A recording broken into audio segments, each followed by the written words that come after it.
Okay, so let us start with a new topic. Name of the topic is complex number.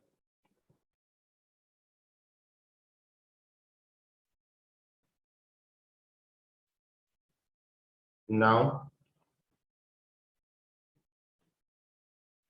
see first point. Number of the type a plus ib is called complex numbers, where what is I? I is square root of -1. तो अगर मेरा I square root of -1 है, तो what will be the value of I square? Sorry, what will be the value of I square?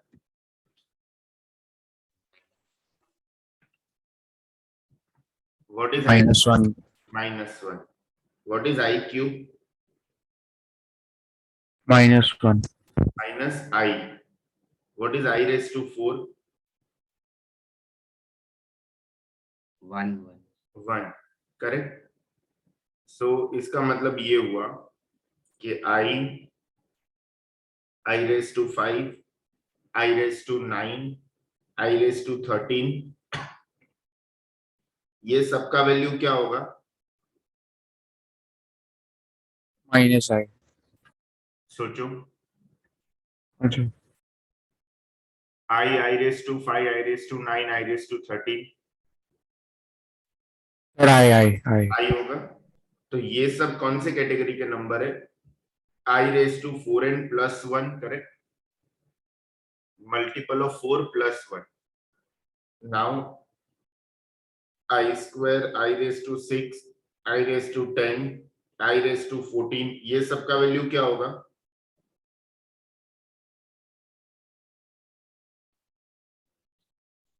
-1. -1. ये सब कौन से category के नंबर है? I raised to 4n plus 2. Then I cube, I raised to 7, I raised to 11, I raised to 15. ये सबका value क्या होगा? -I.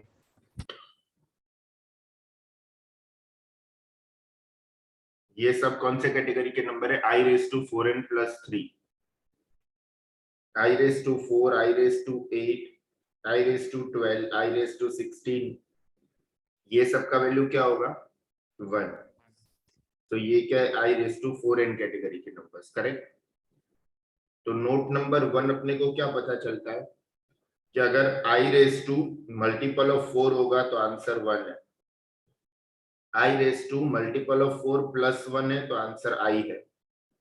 I raised to multiple of 4 plus 2 है तो आंसर -1 है. I raised to multiple of 4 plus 3 है तो answer -I. Clear? तो अगर किसी ने क्वेश्चन दिया फाइंड I raised to 1 2 3 4, क्या आएगा answer?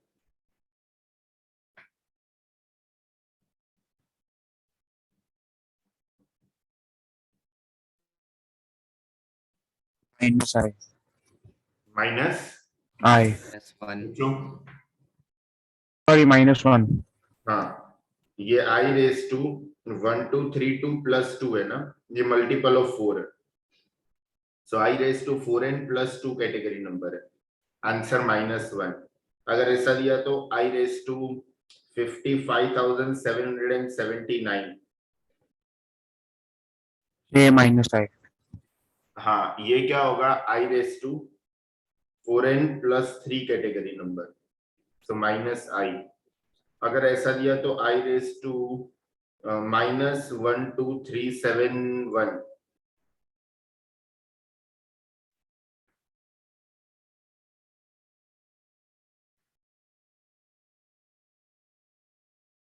Sir I.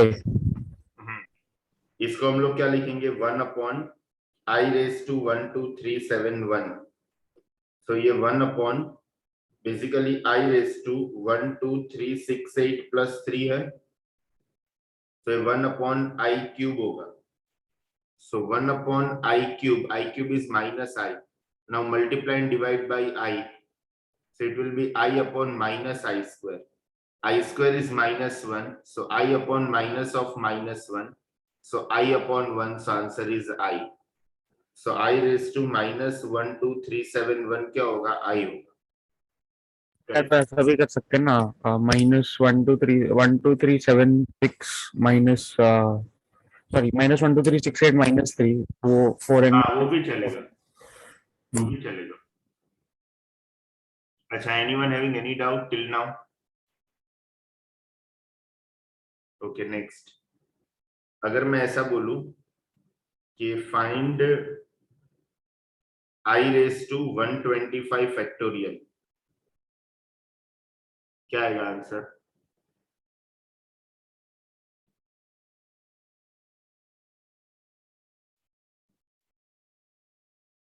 One 125 factorial is 1. अब ये 1 कैसे आया? फैक्टोरियल सारे 4 के मल्टीपल होते हैं. 125 factorial is multiple of 4. हाँ वही 125 factorial. Correct? So 125 factorial is multiple of 4. Correct? Because 125 factorial को हम लोग क्या लिखेंगे? 125 into 124 into 123 and so on till 4 into 3 into 1. तो ये सब जो है वो सब 4 के मल्टीपल्स है. करेक्ट? ओके. फिर ये मेरा नोट नंबर 2. अगर सपोज मैं बोलूंगा कि i square plus i cube plus i raise to 4 plus i raise to 5 क्या होगा एडिशन?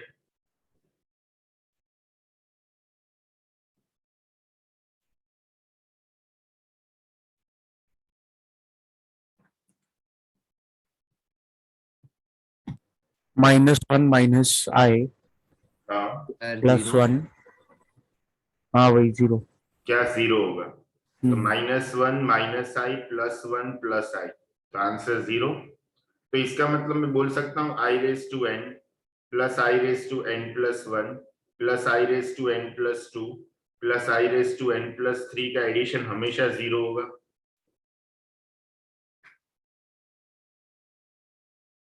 क्यों? क्योंकि अगर मैं i raise to n common निकालता हूं तो 1 plus i square plus i cube बचेगा. So i raise to n into 1 plus i square minus 1 i cube minus i. So i raise to n into 0 आएगा 0. Clear? तो इसके ऊपर से अपने को क्या सीखने को मिलता है?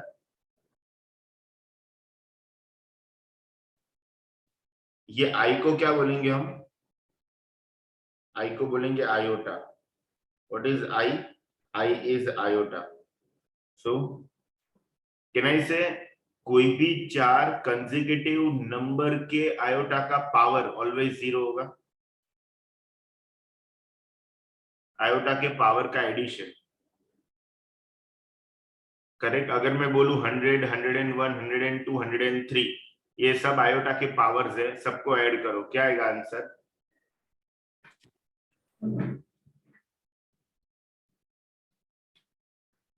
बोलो. 0. 0. Correct? Any doubt?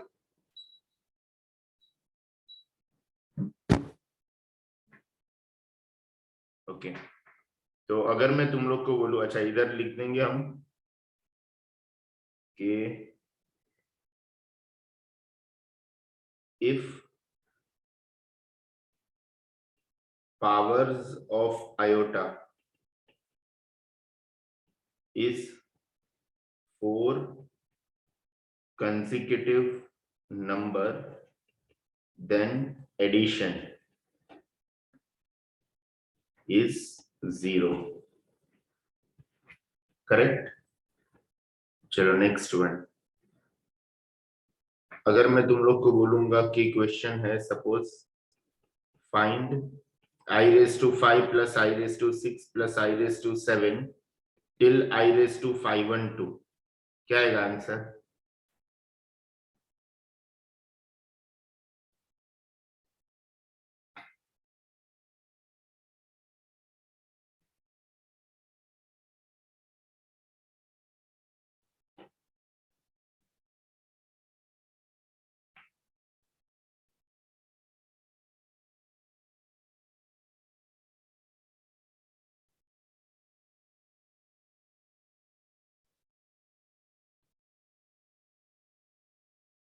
What will be the answer?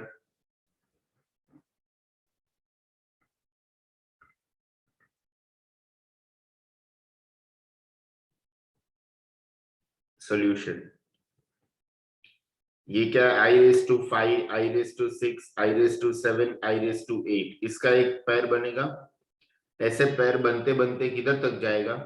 I raised to 509, 510, 511 and 512. तो ये 0 है. 0 plus 0 plus 0 ऐसे करके 0 ही आएगा. तो answer is 0. Correct. Next one. अगर मैं बोलूंगा find i plus i square plus i cube से लेके i रेस टू 99, तो क्या होगा आंसर?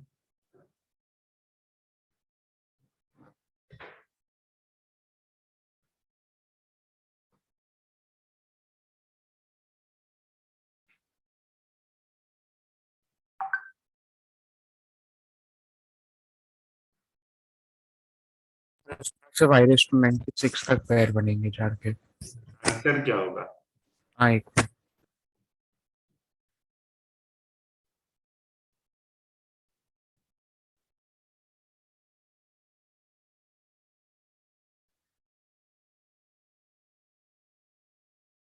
एक मिनट ऊपर स्क्रॉल करोगे स्क्रॉल ऊपर. फर्स्ट पेज पे. हाँ अच्छा, फर्स्ट पेज पे लेके आओ.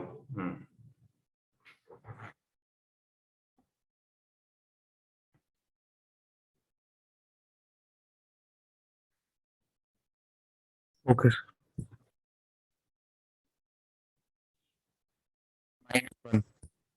क्या होगा answer? -1. -1. Correct. Because i plus i square plus i cube plus i raise to 4 से लेके क्या होगा? I raise to 96, sorry 97 plus 98 plus 99 plus i raise to 100. ये सब मल्टीपल है, बट अपने पास आई रेस टू 100 नहीं है. तो मैं क्या करता हूँ? माइनस आई रेस टू 100 कर देता हूँ. तो इधर से इधर तक ये क्या है? How many times 0? 0 प्लस 0 प्लस 0 कितनी बार? 25 times. Minus i raise to 100. तो ये 0 minus what is i raise to 100? 1. -1. So मेरा आंसर क्या होगा?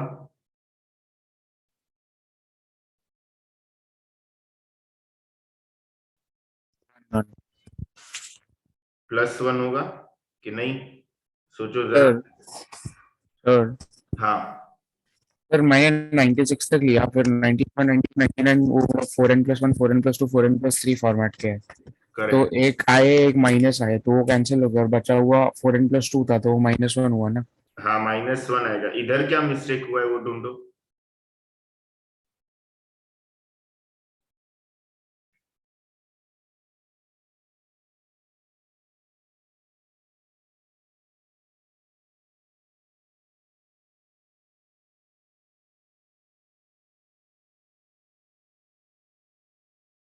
अगर i raised to 100 + 1 होता है ना. आई रेस टू 100 + 1 है ना. Sir I raise to 4n का आई रेस टू 100 क्या है? +1. -1 रेस टू +1 है. कैसे आया वो +1? आई रेस टू 25 टाइम्स 4. करेक्ट. सो ये -1. करेक्ट. बढ़े आगे. ओके. अगर मैंने तुम लोग को ये बोला कि find suppose summation of r is equal to 1 to 25 of I raised to r factorial, क्या होगा answer?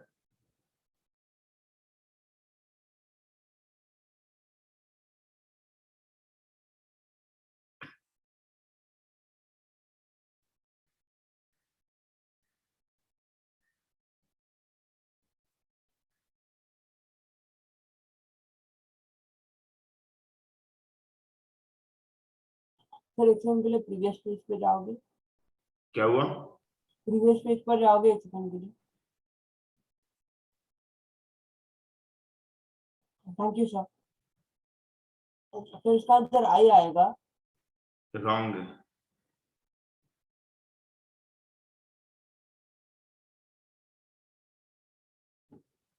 Now see, this is I raised to 1 एक factorial. मिनट और दोगे, एक मिनट और।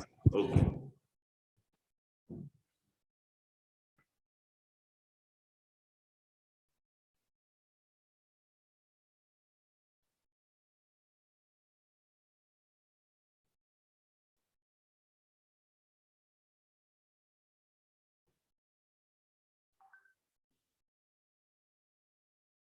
सर I-2 आ रहा है answer. I minus I-2।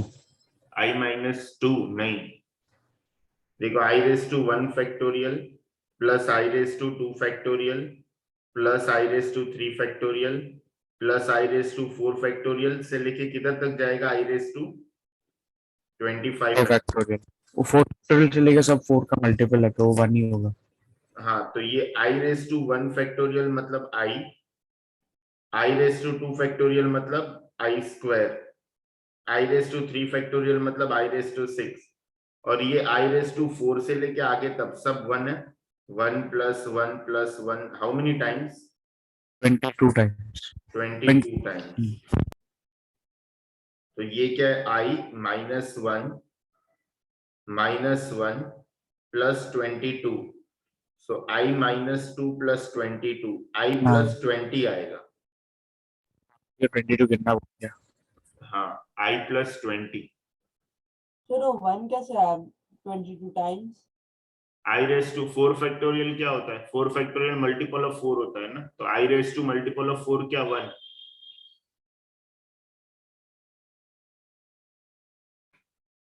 5 factorial भी multiple of 4 होगा। हाँ सर यार। थर्ड नोट, अगर मैं ऐसा बोलूं कि if z is equal to a plus ib and a and b belongs to real number, इधर ध्यान रखना a और b दोनों क्या है? रियल नंबर है, then a is called real part of z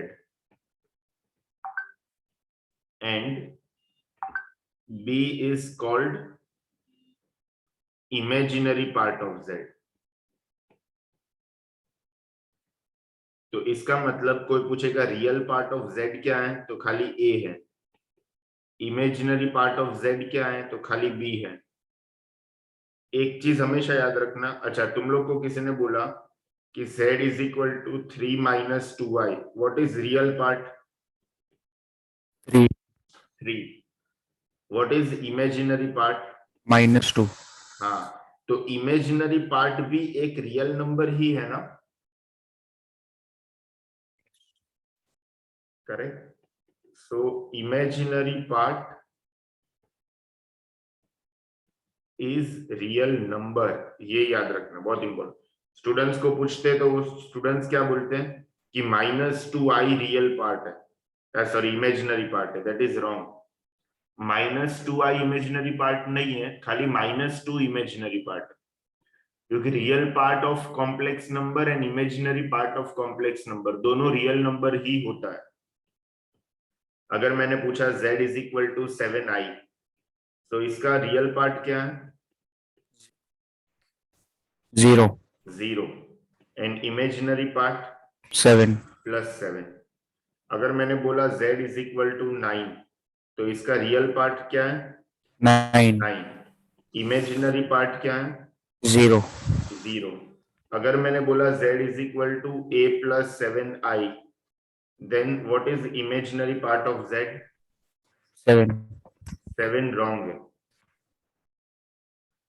क्यों रॉन्ग है? बिकॉज ए भी कोई कॉम्प्लेक्स नंबर हो सकता है ना? करेक्ट। अगर a का वैल्यू 2 + 3i हुआ, 7 + a/i, अगर a का वैल्यू 2 + 3i हुआ, तब z क्या बनेगा? 2 + 10i। तो इधर ये केस में इमेजिनरी पार्ट ऑफ z क्या बन गया? 10। बराबर। ये जो स्टेटमेंट मैंने दिया है वो स्टेटमेंट राइट कभी होगा? जब मेंशन किया हो कि a बिलोंग्स टू r। हाँ, अगर मेंशन किया है कि a रियल नंबर है, तो इमेजिनरी पार्ट ऑफ z 7 आएगा, correct? So in this case, if a belongs to real number, then imaginary part of z will be 7. Sir अगर ऐसा बोला हो कि a is imaginary as well, तो फिर जो उसका imaginary part होगा वो 7 plus a upon i होगा ना? 7 plus a upon i. i, but कुछ बोला नहीं है ना। हाँ, अगर ऐसा बोला है कि ये प्योरली इमेजिनरी नंबर है, प्योरली इमेजिनरी मतलब, अच्छा ये नंबर को क्या बोलते हैं? Purely imaginary. Purely imaginary. जिसका real part 0 that is purely imaginary, जिसका imaginary part 0 that is purely real, correct? तो अगर इधर ऐसा बोला है तुमको कि a इज प्योरली इमेजिनरी, तो प्योरली इमेजिनरी मतलब क्या? a belong to xi, a is equal to xi होगा। हेलो, a क्या होगा? xi। xi, हाँ. हाँ, तो मैं i कॉमन लूंगे, x प्लस 7 मेरा इमेजिनरी पार्ट ऑफ z आएगा, बराबर? समझ रहा है अर्णव? Yes sir. चलो आगे बढ़ते हैं।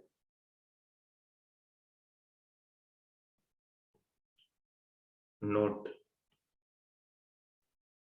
नेचुरल नंबर क्या होता है? Positive integer, correct? वो पॉजिटिव इंटीजर किसका सबसेट होता है? होल नंबर का। होल नंबर का सबसेट क्या होता है? इंटीजर। किसका सबसेट होता है? इंटीजर। इंटीजर किसका सबसेट होता है? Real numbers. रैशनल का। Rational numbers. रैशनल किसका सबसेट होता है? रियल का। और रियल किसका सबसेट होता है? कॉम्प्लेक्स का। किसका? तो ये जो सी है that is complex number. So all numbers are complex numbers. क्या कॉम्प्लेक्स नंबर? मतलब सारे numbers complex होते हैं क्या? हाँ, एक्चुअली होता क्या है कि complex number is root of all the numbers. Complex number में से दो नंबर्स निकलते हैं, that is real number and imaginary number. मतलब रियल प्लस इमेजिनरी कॉम्प्लेक्स होगा या तो रियल माइनस इमेजिनरी कॉम्प्लेक्स होगा, करेक्ट? इनफैक्ट खाली रियल नंबर को भी कॉम्प्लेक्स नंबर बोलते हैं। अगर मैं बोलूं z इज इक्वल टू 2, तो this is same as 2 plus 0i, तो ये कॉम्प्लेक्स नंबर ही हुआ ना, क्योंकि कॉम्प्लेक्स नंबर का क्या डेफिनेशन होता है कि जो नंबर को हम लोग a प्लस बी आई के फॉर्म में लिख सके वो सब कॉम्प्लेक्स है। समझ रहे हैं? अगर मैं बोलूं z is equal to 3i, तो इसका मतलब क्या है? 0 प्लस 3i, तो ये भी मैंने a प्लस आई बी के फॉर्म में लिख दिया, तो ये भी कॉम्प्लेक्स नंबर बन गया। इन शॉर्ट फर्क क्या है कि ये जो है ना ये प्योरली रियल नंबर है और ये जो है ना वो प्योरली इमेजिनरी नंबर है, करेक्ट? अभी रियल नंबर में से दो नंबर्स निकलते हैं, कौन से? Rational and irrational.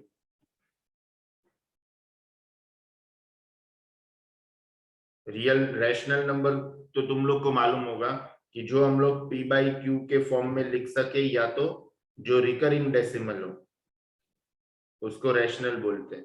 P by Q will be Q not equal to 0. हाँ, non terminating, Non-recurring decimal. And non recurring, correct? तो ये इरेशनल। रैशनल नंबर के दो पार्ट्स बनते हैं, कौन से? Integers and fractions. इंटीजर्स क्या होता है? जिसका डिनोमिनेटर स्ट्रिक्टली 0 होता है वो इंटीजर होता है। For one. फ्रैक्शन क्या होता है? जिसका डिनोमिनेटर 1 नहीं होता। तो फ्रैक्शन में भी तीन कैटेगरी बनता है, कौन सा?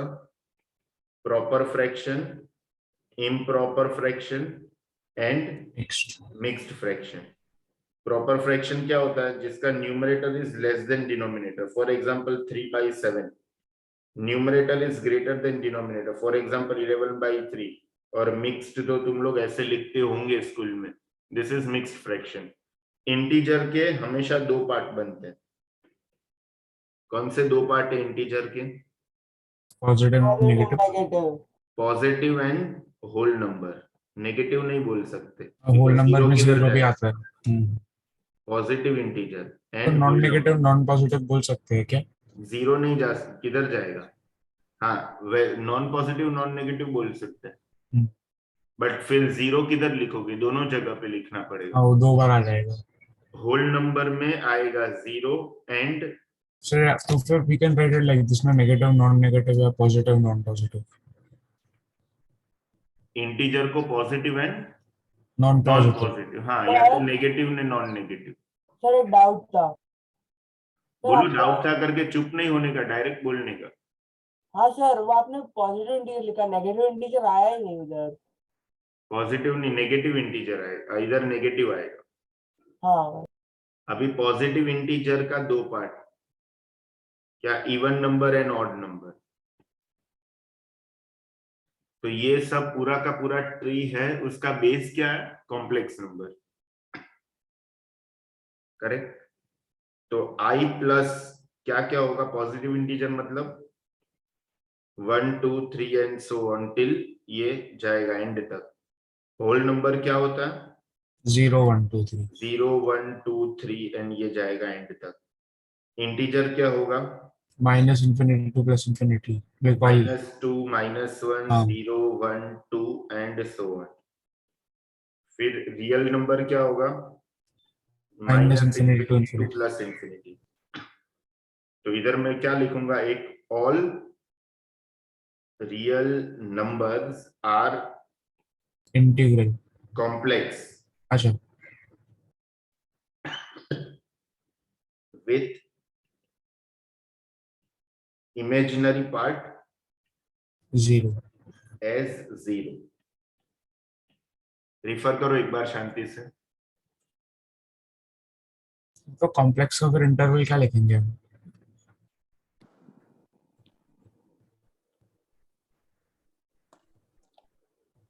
हाँ बोलो। सर कॉम्प्लेक्स नंबर्स का इंटरवल क्या होगा फिर? कॉम्प्लेक्स नंबर का इंटरवल वो भी -∞ से +∞ होगा, अच्छा। क्योंकि वो प्योरली कॉम्प्लेक्स नंबर। तो -2i -3i -2.5i हाँ वो भी उसमें चलेगा। रियल नंबर्स आ जाते हैं, करेक्ट। हाँ। यस जानवी, कोई डाउट? जानवी क्षीर सागर।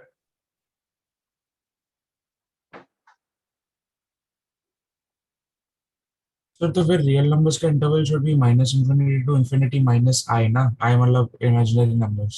हाँ, तो रियल में माइनस, कभी माइनस क्या करना पड़ता है? जब भी उसमें इंक्लूड हो, तो रियल में आई इंक्लूड होगा ही नहीं ना, तो सब्ट्रैक्ट करने का सवाल ही नहीं। ठीक है।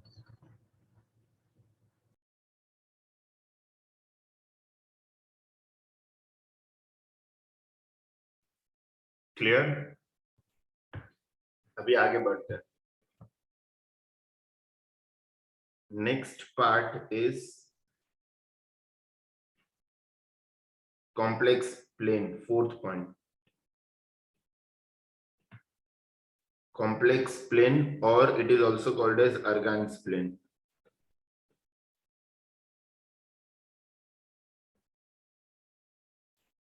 तो अगर, अच्छा, करस्पॉन्डिंग, पहले डेफिनेशन लिख देते हैं। Corresponding to any complex number, let us say z is equal to alpha plus I beta, where alpha and beta belongs to real number, we can uniquely locate alpha comma beta on a two-dimensional plane, correct? Called complex plane or Argand's plane। उसमें जो horizontal axis होता है, मतलब जिसको हम usually x axis बोलते हैं, उस that is now real axis, and जो वर्टिकल एक्सिस जिसको हम लोग वाई एक्सिस बोलते हैं, that is now imaginary axis. तो सपोज अपने पास एक कॉम्प्लेक्स नंबर है z इज इक्वल टू क्या, अल्फा प्लस आई बीटा। तो अल्फा कॉमा बीटा क्या होगा, एक पॉइंट इधर होगा, करेक्ट। अगर अल्फा भी पॉजिटिव है बीटा भी पॉजिटिव है। दूसरा चीज, ये अभी एक्स एक्सिस नहीं है, ये रियल एक्सिस है, और ये क्या है, इमेजिनरी एक्सिस।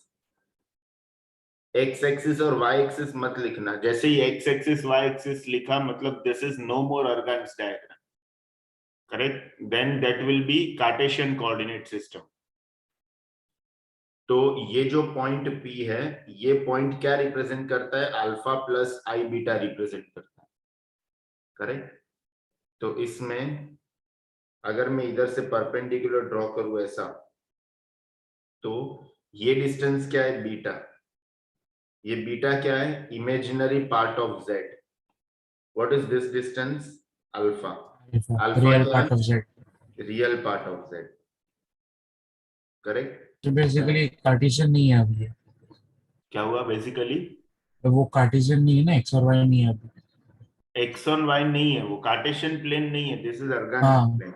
ओ, ओरिजिन से मैं ये पॉइंट को ज्वाइन करता हूं, तो ये जो डिस्टेंस है OP, that is called mod z, मतलब मॉड्यूलस ऑफ कॉम्प्लेक्स नंबर। क्या होता है वो, value modulus. Under root of alpha square plus beta हाँ आयोटा बीटा स्क्वायर। हाँ, मॉड्यूलस ऑफ कॉम्प्लेक्स नंबर। तो पाइथागोरस से अपने को क्या मिलेगा, mod under z root is equal to under root of alpha square plus beta square, और ये जो एंगल है, ये angle that is theta. Clear है इतना चीज, तो इसका स्लोप वगैरह नहीं निकालने वो पूछेंगे ना। सब आएगा। अभी ये जो मैंने लिखा इतना समझा, यस। क्लियर। अभी ये डायग्राम में मॉड्यूलस क्या है, मॉड z क्या है और थीटा क्या है, वो हम लोग देखते पॉइंट वाइज। अच्छा तुम लोग ये रिफर कर लो 2 मिनट, कोई डाउट है तो पूछो।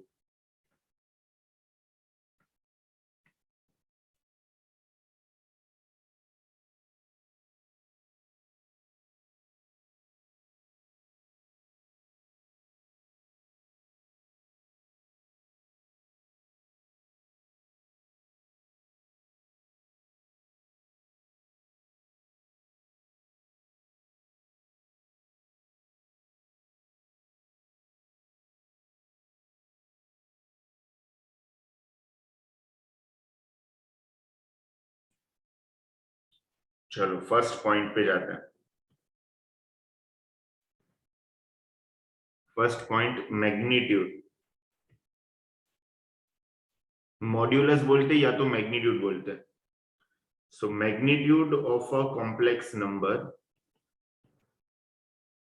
z is denoted as mod z, correct, and it is the distance किधर से किधर तक, origin to the point हाँ on the of, Argand plane. Correct, corresponding point on complex plane from origin, correct। तो mod z is equal to distance of OP, so that is equal to under root of alpha square plus beta square। तो इसका मतलब ये हो गया ना, alpha क्या है, रियल पार्ट ऑफ z का square plus Imaginary imaginary part of part z of का z square. का square, correct. And mod z हमेशा ग्रेटर देन इक्वल टू 0 होगा, क्योंकि डिस्टेंस कभी नेगेटिव नहीं आएगा, और square root of any number can never be negative. समझा ये इतना, मॉड z। Yes. इसको क्या बोलते हैं, मॉड्यूलस ऑफ कॉम्प्लेक्स नंबर और Magnitude. Magnitude of complex number. ये हो गया मेरा first part. Now second part, ये जो थीटा है, थीटा मतलब एम्पलीट्यूड या तो argument.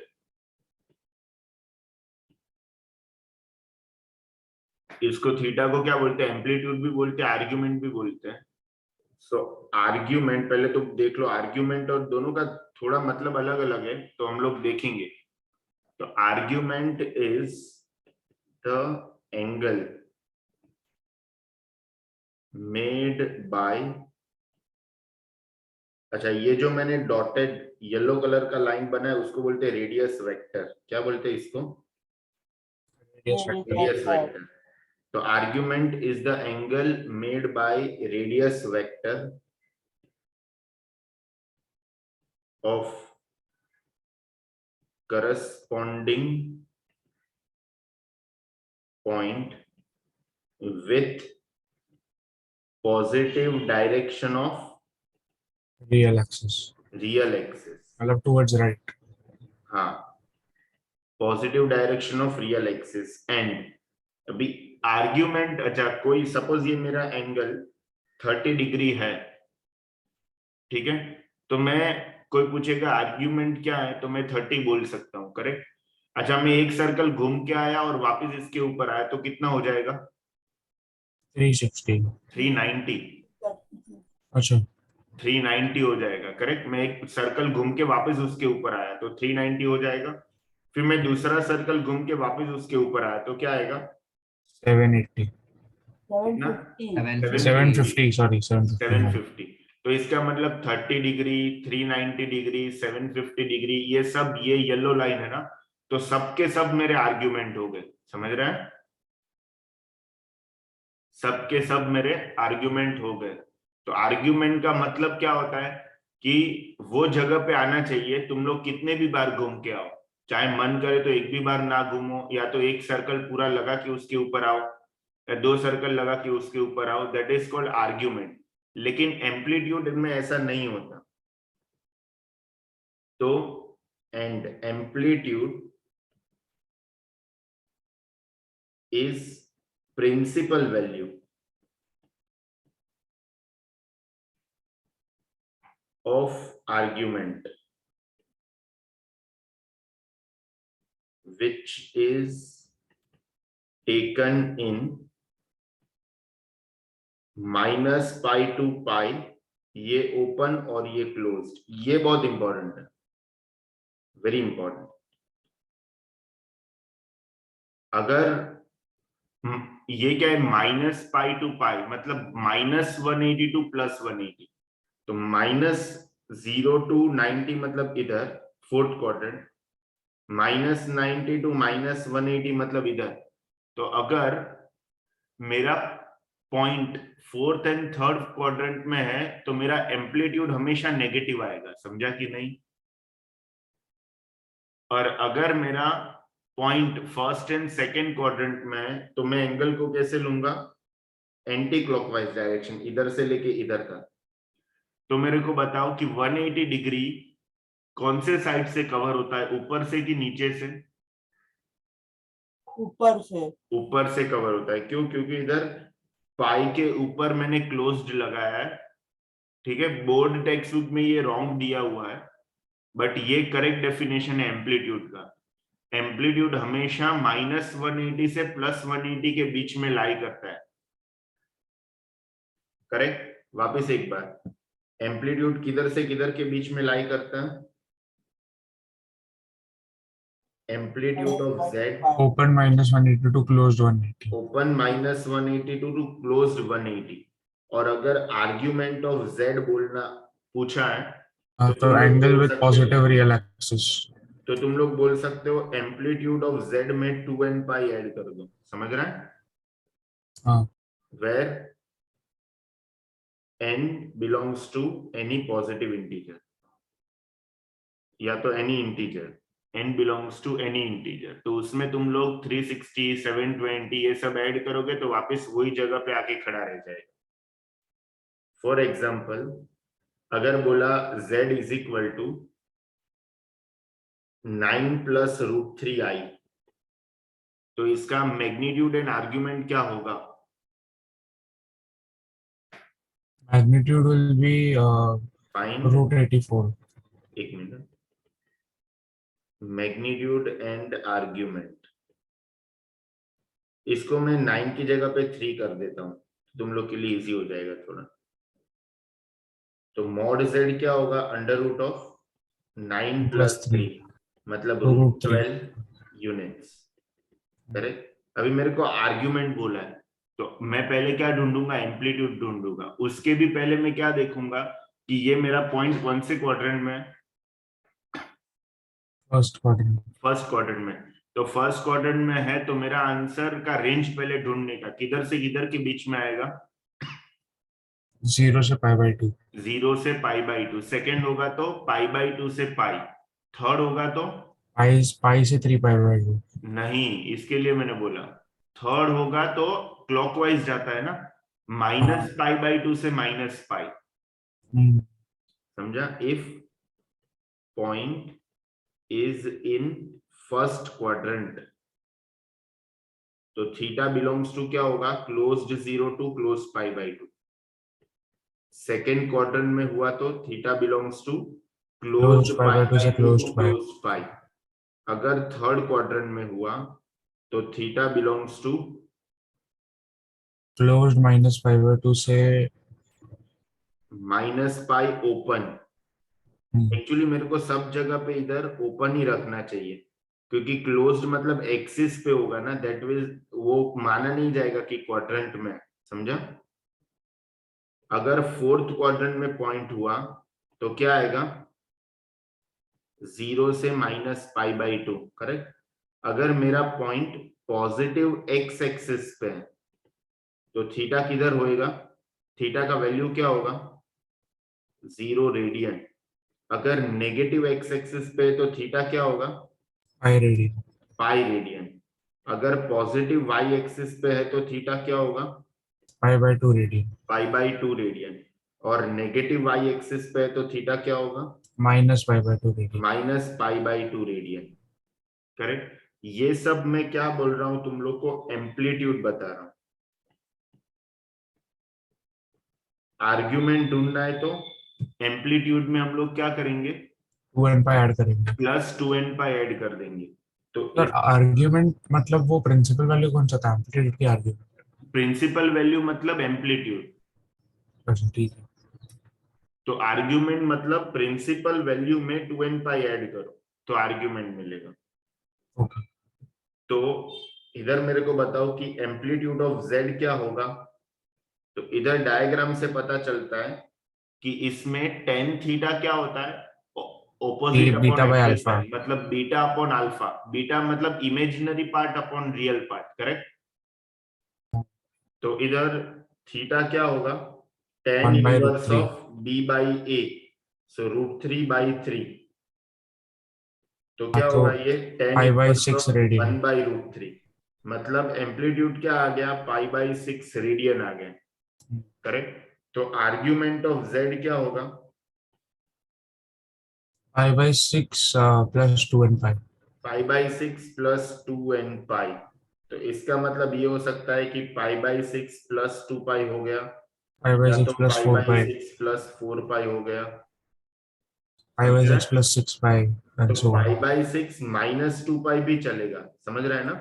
n belongs to integer है ना. हाँ, तो n बिलोंग्स टू इंटीजर। समझा। ये बहुत लोगों को कंफ्यूजन है एम्पलीट्यूड आर्ग्यूमेंट में, अपने को नहीं कंफ्यूजन होना चाहिए। प्रिंसिपल वैल्यू मतलब एम्पलीट्यूड। एम्पलीट्यूड का रेंज क्या है, अगर मेरे को किसी स्टूडेंट का कॉम्प्लेक्स नंबर के ऊपर नॉलेज टेस्ट करना है तो मेरा एक ही क्वेश्चन उसको रहेगा कि what is range of amplitude of z। अगर उसने बोला -π टू पाई क्लोज्ड, अगर उसने मेरे को ये आंसर दे दिया तो मैं डायरेक्ट मान जाता हूं कि इसको कॉम्प्लेक्स नंबर का सब फिट है। अगर ये वो आंसर नहीं दे पाया ना, मतलब मैं समझ गया कि इसको कुछ आगे आएगा ही नहीं। भले थियोरेटिकल नॉलेज कुछ भी होगा, लेकिन वो बच्चे ने एक कंसेप्ट बराबर समझा नहीं है तो उसको क्वेश्चन का आंसर आएगा ही नहीं। समझ रहे हैं। Any doubt. सर आर्ग्यूमेंट में 2n पाई में n का वैल्यू 0 आ सकता है। आर्ग्यूमेंट में 2n पाई में n का वैल्यू 0 आ सकता है। हाँ, इंटीजर है ना, तो एम्पलीट्यूड आर्ग्यूमेंट हो सकता है। Amplitude can be argument. अगर n 0 हो गया तो एम्पलीट्यूड ही आर्ग्यूमेंट बनेगा ना। Sir, every amplitude is an argument, but every argument is not an amplitude. हाँ, डेफिनेटली। चलो ये हो गया। तो पहला पॉइंट मैंने क्या बोला था, मैग्नीट्यूड, दूसरा एम्पलीट्यूड, तीसरा point complex conjugate.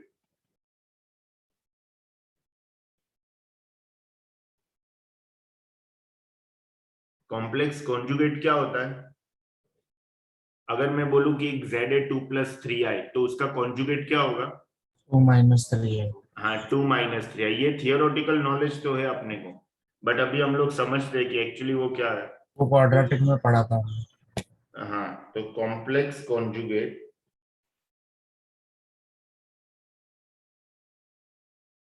Of z, z मतलब एक कॉम्प्लेक्स नंबर। पहले तो इज डिनोटेड बाय, कैसे डिनोट करेंगे, z bar, and it is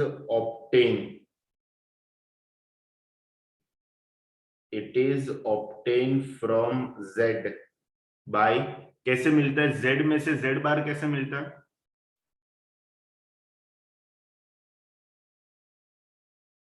z में से z बार कैसे मिलता है? तो तुम लोग बोलोगे कि इमेजिनरी का साइन चेंज कर दो, करेक्ट?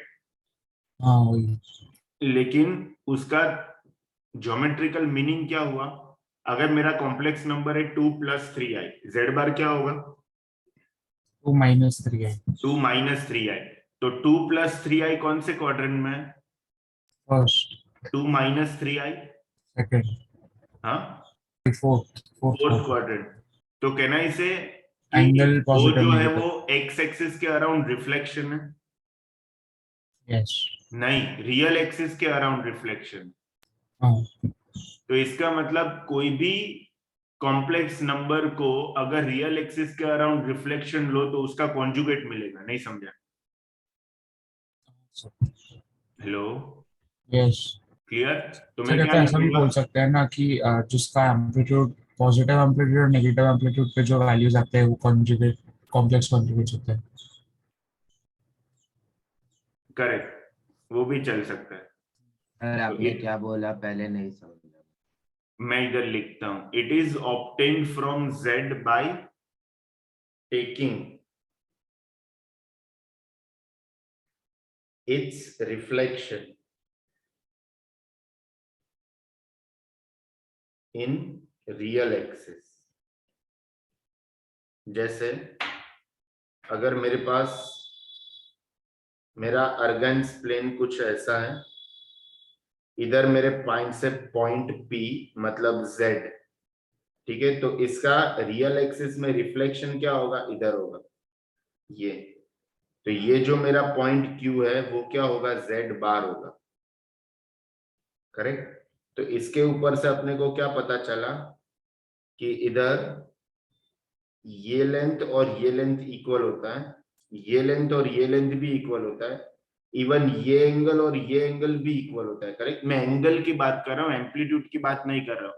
एम्पलीट्यूड बोला तो ऊपर वाला पॉजिटिव एंगल होगा, नीचे वाला नेगेटिव एंगल होगा, बट मैं अभी खाली एंगल की बात कर रहा हूँ। और डेफिनेटली ये क्या होगा, 90 डिग्री, करेक्ट? तो अगर z है मेरा a+ib, where definitely a and b belongs to real number, तो z बार क्या होगा, a-ib, करेक्ट? अगर मैं बोलता हूं कि मेरा z है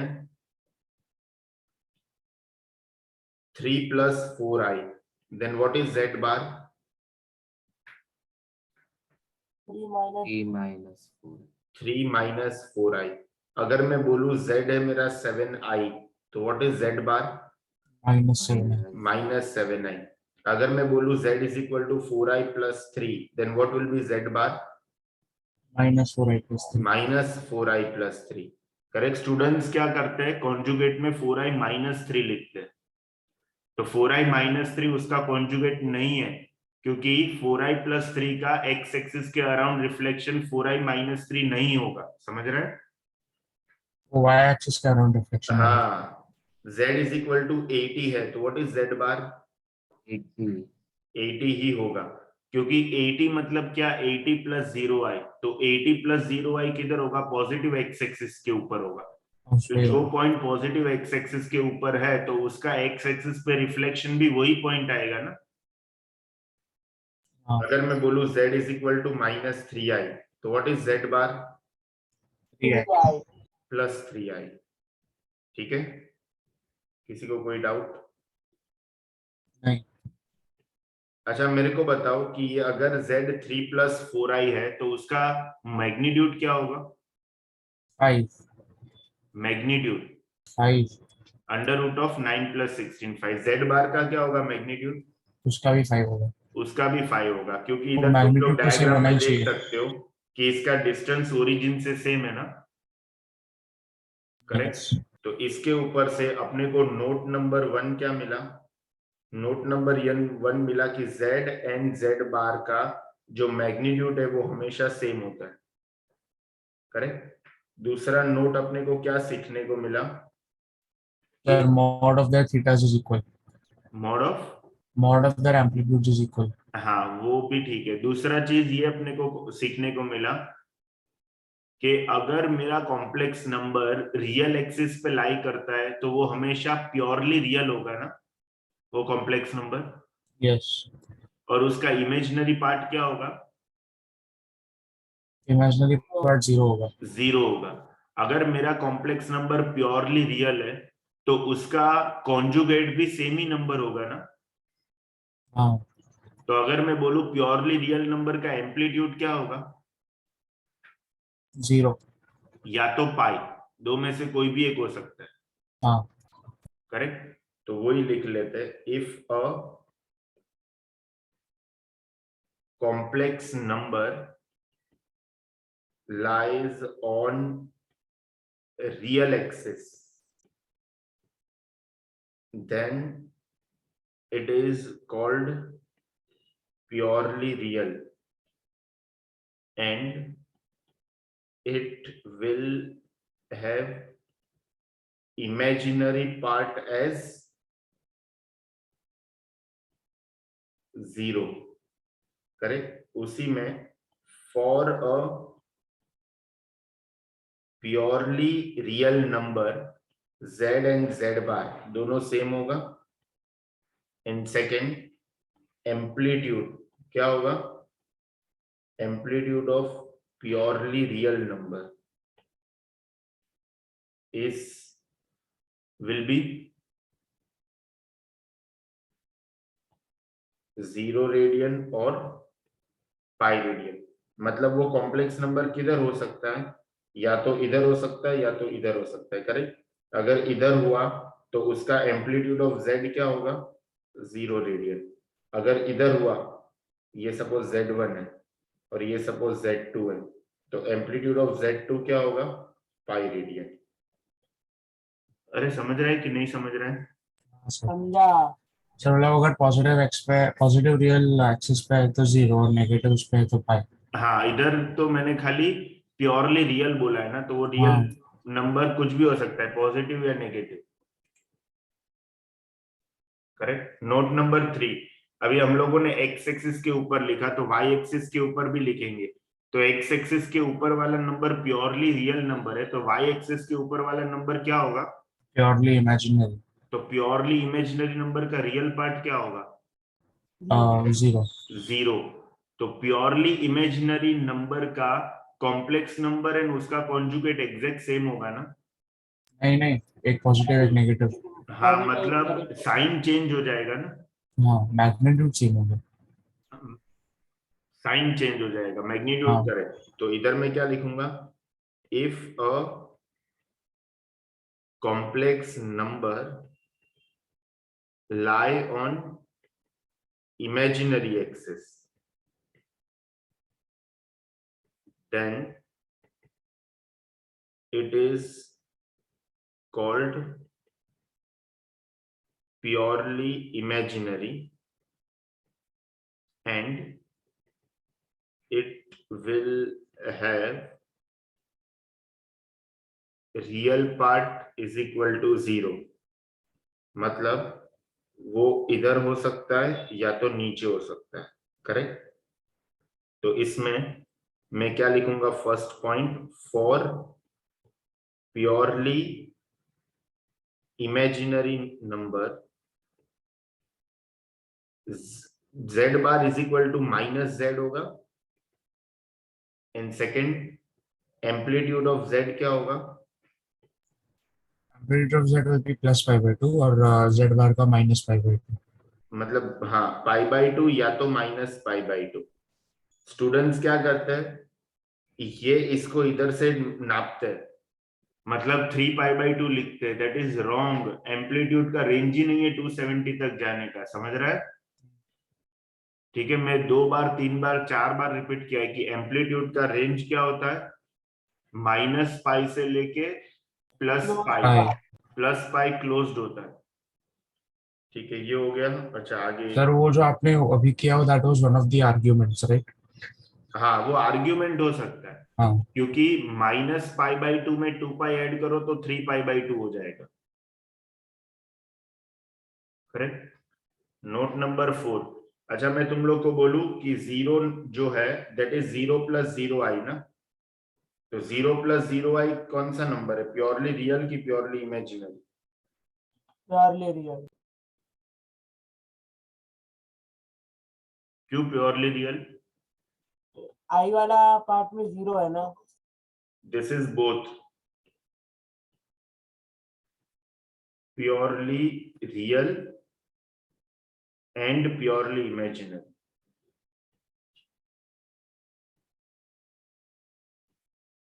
करेक्ट, जीरो दोनों है, प्योरली रियल भी है, प्योरली इमेजिनरी। अगर मैं तुम लोग को बोलूं कि what is amplitude of Z,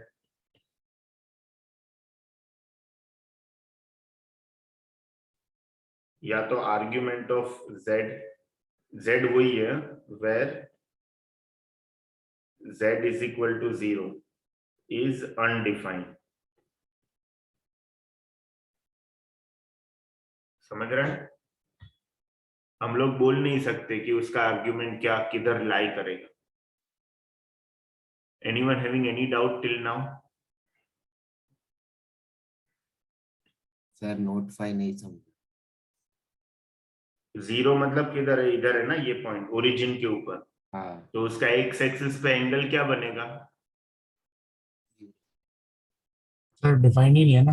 define ही नहीं है कुछ। वो किधर, कुछ कोई भी डायरेक्शन में आगे जाएगा तो वो रेडियस वेक्टर कुछ बनाएगा ना एंगल, इधर रेडियस वेक्टर ही नहीं है। Sir, so can we say that for amplitude and argument to be defined, there should be some magnitude for z. हाँ, radius vector must be greater than 0। हाँ. ठीक है. चलो ये हो गया, अभी आगे बढ़ते हैं। सर एक सेकंड पहले वाला पेज करो ना, उसका एंडिंग का करना था मेरे को।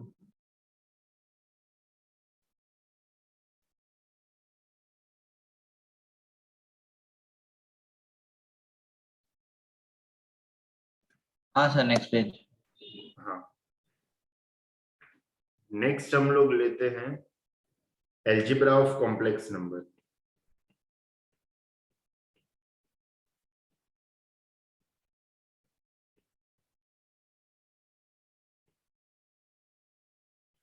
फर्स्ट पॉइंट, अगर मैं बोलूंगा a square plus b square is equal to 0, तो इसको मैं लिख सकता हूं ए एंड बी दोनों 0? नहीं लिख सकता।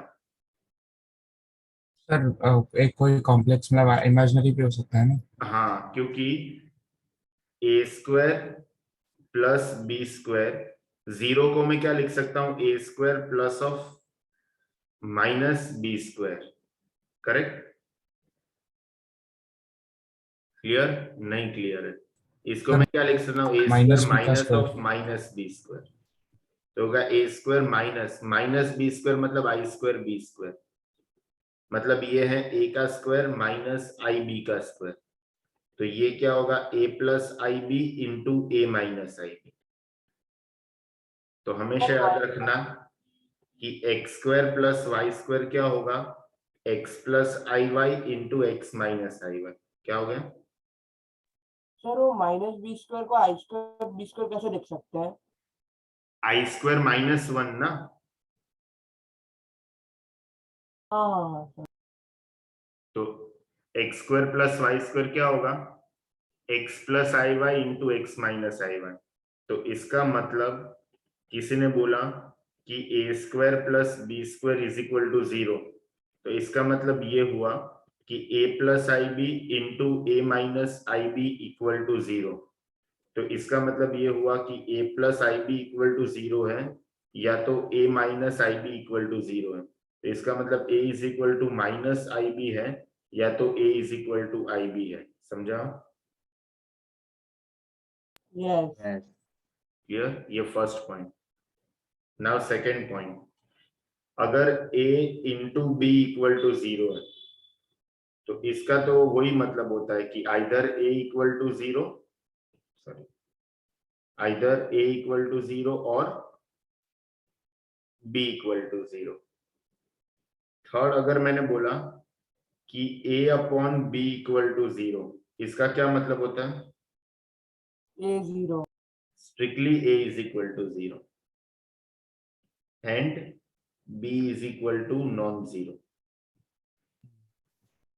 करेक्ट? फोर्थ पॉइंट, अगर मैं तुम लोग को बोलूंगा कि 5 और 3 में कौन सा बड़ा नंबर है? सर 5। 5।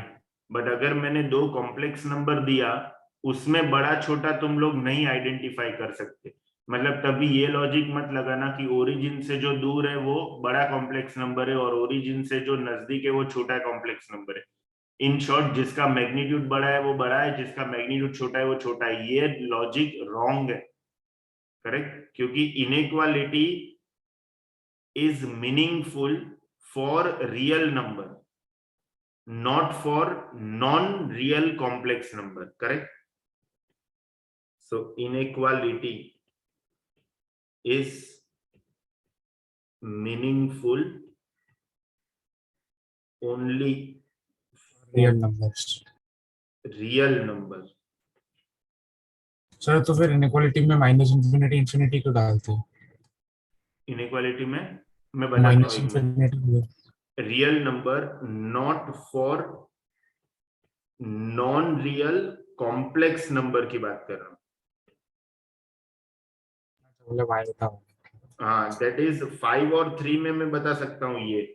बट अगर 5 प्लस 4i एंड 2 प्लस आई में अगर मैंने ये बड़ा किया तो ये रॉन्ग है। आई मीन ये रिजल्ट रॉन्ग है। This is wrong, this is right. Correct? Clear? अगर तुम लोग को किसी ने बोला 100 प्लस 100i और एक जगह पे 1 प्लस आई, तो कौन सा बड़ा होगा? सर नहीं बोल सकते। कोई भी It can बड़ा be नहीं हो said. सकता, कुछ भी नहीं बोल सकते। फिर फिफ्थ पॉइंट, अगर मेरे पास दो कॉम्प्लेक्स नंबर है, two complex numbers, let us say z1 and z2 are said to be equal। अच्छा, इक्वल हो सकता है क्या? दो हाँ। कॉम्प्लेक्स नंबर इक्वल, दो कॉम्प्लेक्स नंबर इक्वल है उसका मतलब क्या है? Magnitude equal. सेम है। नहीं, उसका रियल पार्ट और इमेजिनरी पार्ट दोनों एग्जैक्ट सेम होना चाहिए। Oh okay. So if both have same real parts and same imaginary parts, so that is z1 is equal to z2।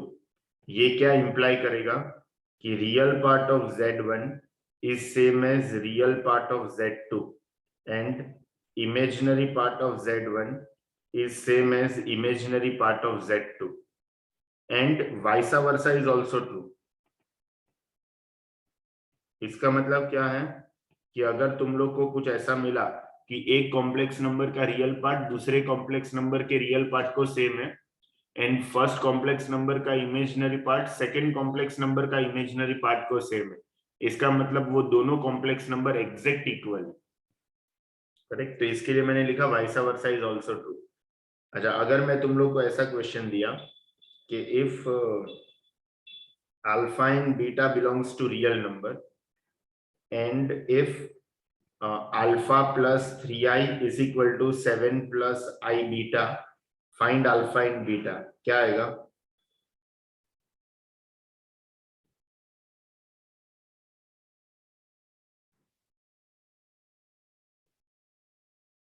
क्या आएगा?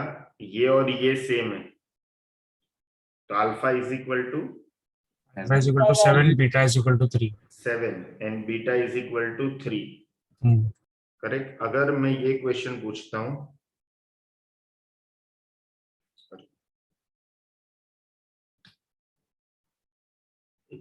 हाँ, अगर मैं ये क्वेश्चन पूछता हूं कि 3 minus 7 alpha I is equal to beta plus 9i, then find alpha and beta, क्या आएगा? Alpha is 9 by 7, beta is 3. Wrong है वो। So, एक minute, sorry, sorry.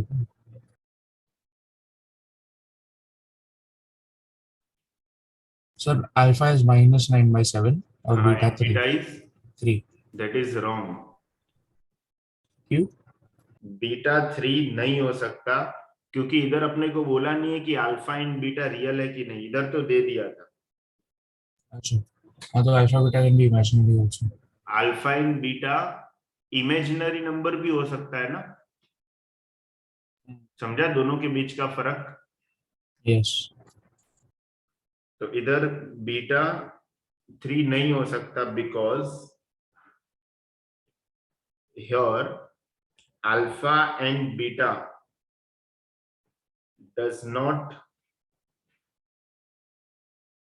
Real number, I mean it is not given that alpha and beta belongs to real number, correct? Hence we cannot compare. So for this there is no unique answer, इसके लिए कोई unique answer नहीं है। क्यों unique answer नहीं है? तो ये जो मेरा क्वेश्चन है उसके ऊपर से बीटा क्या होगा? कैन आई से 3 minus 7 alpha I minus 9i, correct? अगर मैं अल्फा की जगह पे 1 डालता हूं तो मेरा बीटा क्या आएगा? 3 minus 16. अगर अल्फा की जगह पे 0 डालता हूं तो मेरा बीटा क्या होगा? 3 minus 9i। अगर अल्फा की जगह पे -1 डालता हूं तो बीटा क्या आएगा? 3 plus 7i minus 2i 9i. And so on. मतलब कोई भी यूनिक आंसर नहीं है, करेक्ट? समझ रहे कि नहीं? Yes sir. नेक्स्ट कितना पॉइंट किया हम लोगों ने? 5 पॉइंट्स किया ना। अभी आगे जाते हैं। Point number 6, root of a b is equal to root a into root b. ये हमेशा लिख सकते हैं क्या? नहीं। तो कभी लिख सकते हैं? When A and B belongs to R, A and B belongs to real number. नहीं, Real रॉन्ग है, number. रॉन्ग है। Sir, A and B was greater than equal to 0. हाँ, greater than equal to 0 only if at least one of A and B is non-negative। दोनों में से at least एक non negative होना चाहिए।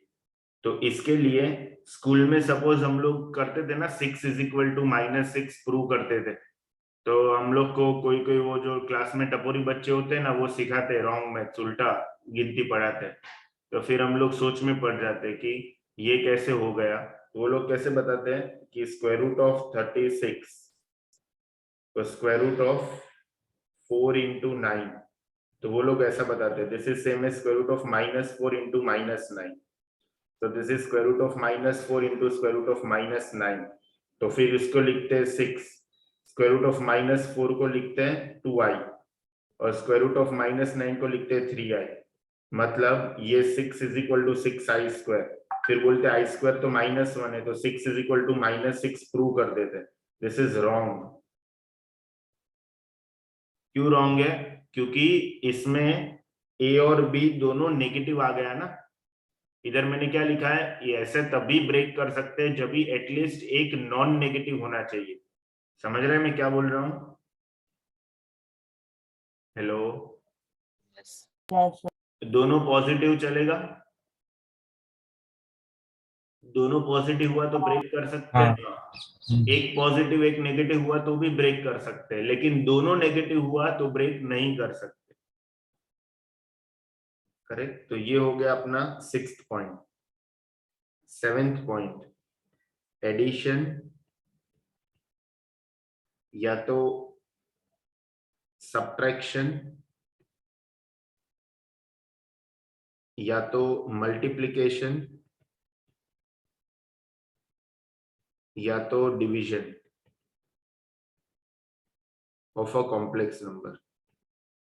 तो अगर अपने को इधर z1 दिया है a plus i b and z2 दिया है c plus i d, where पहले से बता दिया है a b c and d चारों के चारों रियल नंबर है। तो z1 प्लस z2 क्या आएगा? A जब plus भी C plus iota into B plus D. हाँ, मतलब दो नंबर को ऐड करेंगे तो रियल रियल के साथ ऐड होगा, इमेजिनरी इमेजिनरी के साथ ऐड होगा। Imaginary part. हाँ, तो a plus i b plus c plus i d, तो क्या होगा a plus c plus i times b plus d। Correct. What is z1 minus z2? तो A minus C plus B minus D into I. तो इधर क्या होगा a minus c plus iota times b minus d। Correct. z1 into z2 चाहिए, तो a plus i b into c plus i d. जैसे हम लोग usually दो ब्रैकेट मैथ्स में अलजेब्रा में कैसे मल्टीप्लाई करते हैं, एग्जैक्ट वैसे ही करना है। तो इधर क्या होगा a into c AC. Plus i d plus i b into c plus i d. तो ये क्या होगा a c plus i AD plus BC. Plus i b c plus i square b d. तो वो minus BD हो ये जाएगा. क्या होगा माइनस बी डी। तो a c minus b d real number हो गया, और बीच में से हम लोग आई कॉमन लेंगे तो a d plus b c imaginary part हो गया। करेक्ट। अगर Yes. मेरे को चाहिए z1 अपॉन z2, तो ये क्या है a plus i b upon c plus i d. अभी इसको मैं कॉन्जुगेट से मल्टीप्लाई डिवाइड करूंगा, तो ऊपर क्या हो जाएगा, can I say AC plus BD plus Plus BD minus AC. BC minus AD the whole upon, अभी नीचे क्या होगा C square minus i square d square. Correct. तो आई स्क्वायर तो -1 होता है, तो मैं direct C square plus d square लिखूं। हाँ.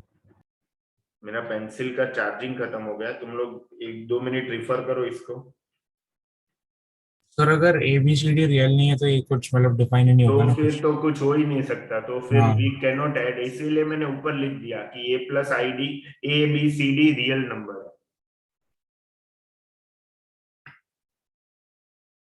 सर मतलब कॉम्प्लेक्स नंबर का अलजेब्रा तभी कर सकते हैं जब उसके साथ जो मतलब कोएफिशिएंट लगता है वो रियल हो. यस, वो पता होना चाहिए तुम लोग को कि या तो दिया होना चाहिए कोई, या तो परफेक्ट नंबर दिया होना चाहिए, और अगर अल्फाबेटिकल टर्म्स में क्वेश्चन है तो बताना चाहिए कि a b c d real number है। सो नीचे क्या हो जाएगा c square plus d square.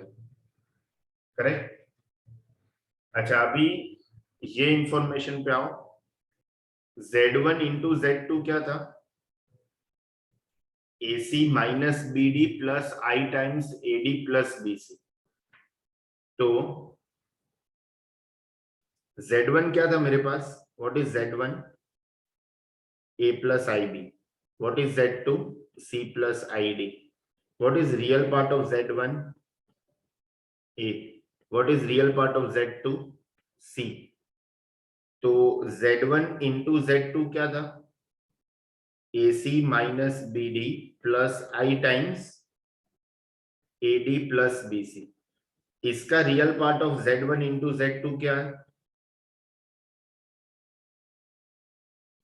AC minus BD. Minus BD।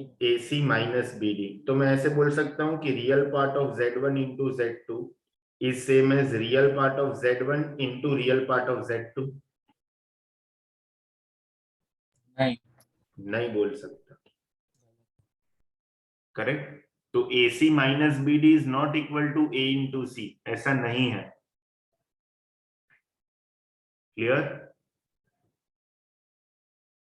Next, अगर मेरे पास Z है A plus IB, तो Z बार क्या होगा? A minus IB, हाँ. where A and B belongs to real number है suppose, तो Z into Z बार क्या होगा? A square plus B square. हाँ, तो ये A plus IB into A minus IB, तो इसका मतलब A square minus IB the whole square, so that is A square minus I square B square, तो A square minus of minus B square, मतलब A square plus B square हुआ। लेकिन A square plus B square mod Z का square होता है ना, correct? तो हाँ. इसके ऊपर से अपने को क्या सीखने को मिला कि Mod complex Z is number और the- उसका कॉन्जुगेट का मल्टीप्लिकेशन उसके मैग्नीट्यूड का स्क्वायर होगा। समझ रहा है? हाँ. So ये तो ऑब्वियस है बिकॉज दोनों का मैग्नीट्यूड सेम होता है. हाँ, लेकिन ये जब भी प्रॉब्लम्स में यूज करेंगे तभी इतना ऑब्वियस नहीं लगेगा, क्लिक ही नहीं होगा। Okay. ठीक है, अभी मैंने सीधा सीधा लिख दिया है Z into z bar is equal to mod Z का स्क्वायर, लेकिन प्रॉब्लम्स में क्या होगा कि हम लोग को कभी कभी Z बार की जगह पे मॉड Z का square divide by Z substitute करना पड़ेगा, तभी ये याद ही नहीं आएगा। समझ रहा है? Yes. तो इसके ऊपर से मेरे को नोट नंबर 1, एक तो क्या मैं बता सकता हूं कि कोई भी कॉम्प्लेक्स नंबर का कॉन्जुगेट डिवाइडेड बाय उसके मैग्नीट्यूड का स्क्वायर करूं तो मेरे को 1 बाई Z मिलेगा, Yes. करेक्ट? तो ये याद रखो, कोई भी कॉम्प्लेक्स नंबर का कॉन्जुगेट को उसके मैग्नीट्यूड के स्क्वायर से क्या करूंगा मैं? Divide. डिवाइड करूंगा, तो मेरे को 1 बाई Z मिलेगा। तो इसका मतलब सपोज मेरे पास क्वेश्चन है कि 1/3 प्लस 4i, ठीक है? तो 1/3 प्लस 4i को मैं क्या लिख सकता हूं? 3 minus 4i upon 5. 9 square. Plus 16, 25, 5 नहीं। 5 का स्क्वायर बोला. हाँ, तो मतलब इसको हम लोग ऐसे भी लिख सकते हैं। समझ रहा है? Yes. तो अगर मेरा दूसरा क्वेश्चन है ऐसा 3 प्लस 4i इंटू 1 माइनस आई अपॉन 2 माइनस 3i, करो ये क्या होगा?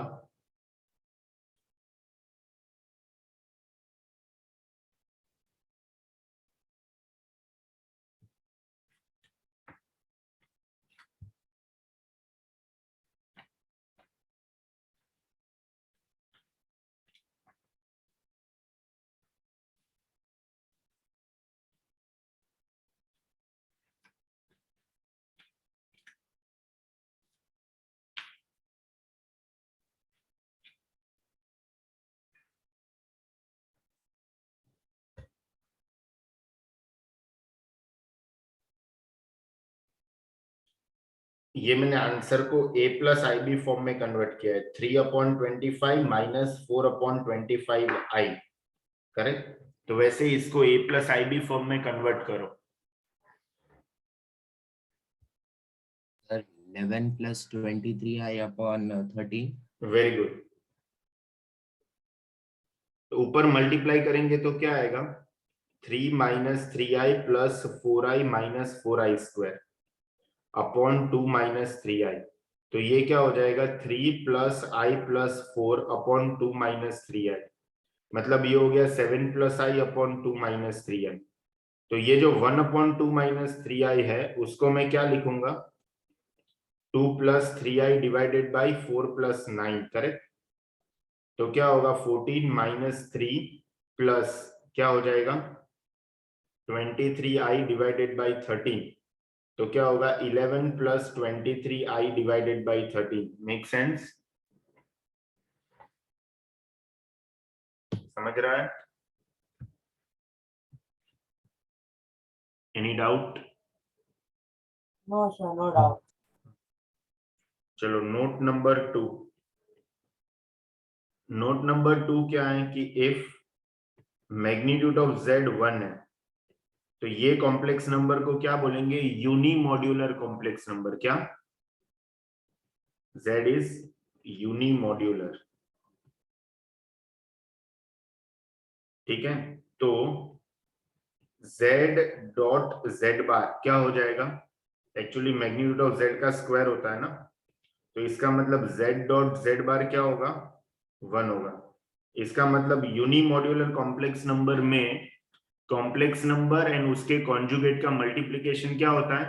1 होता है. इसका मतलब क्या हो गया? मैं ऐसे बोल सकता हूं कि कोई मतलब unimodular complex number is reciprocal of its conjugate.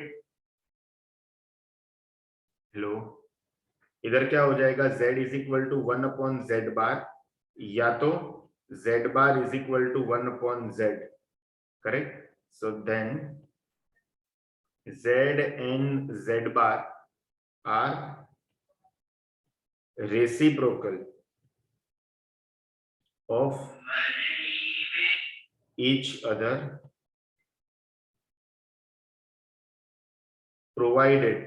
ये कभी पॉसिबल है? यूनिमॉड्यूलर।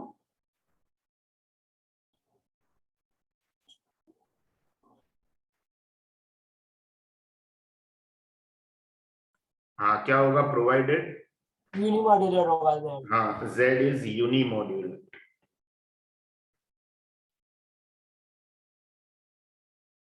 समझा इतना? तो इन जनरल अगर z1 अपॉन z2 क्या होगा? z1 क्या है? a plus i B. z2 क्या है? c plus i d. तो मैं इसको क्या लिख सकता हूं? a plus i b into c minus i d upon c square plus d square. तो इसका मतलब ऊपर वाले को मल्टीप्लाई करेंगे तो क्या होगा? A c plus b d plus i times क्या होगा? B c minus a d upon c square plus d square. तो इसका मतलब a c plus b d upon c square plus d square plus i times b c minus a d upon c square plus d square. Correct? तो अगर मैं पूछूंगा let 3 plus 4i upon 1 minus i is equal to x plus i y, then find x and y. करो तो क्या आएगा x और y का value?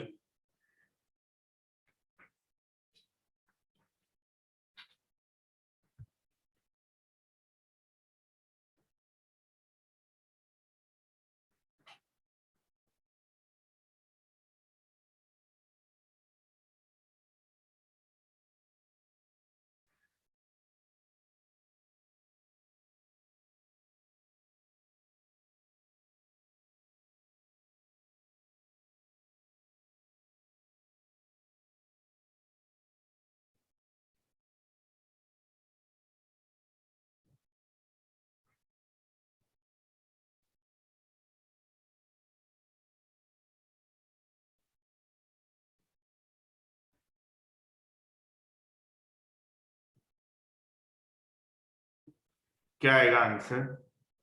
Sir, x is 7/2 and y is -1/2. Correct. तो इधर तुम लोग कर लोगे, मैं नहीं कर रहा हूँ. करेक्ट? डायरेक्ट आंसर लिखता हूँ. x is 7/2 and y is -1/2. मिला क्या? हाँ ओके.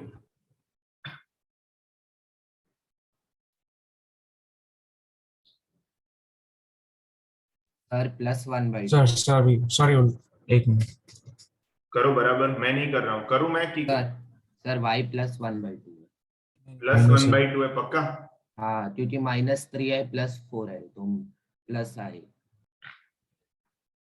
मेरे को तो लगता है x माइनस हाफ होगा और y 7/2। हाँ सॉरी उल्टा उल्टा बोल दिया मैंने, सॉरी उल्टा बोल दिया, माय बैड, उल्टा है सॉरी, मतलब सिर्फ इंटरचेंज हो जाएगा। x minus half and y 7/2 ना?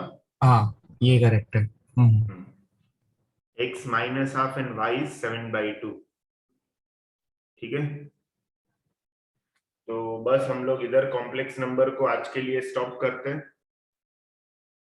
मैं नोट्स भेज रहा हूं, तुम लोग रिफर करना। यस चलो बाय बाय। सर एक Bye. Second Bye, sir. Thank you.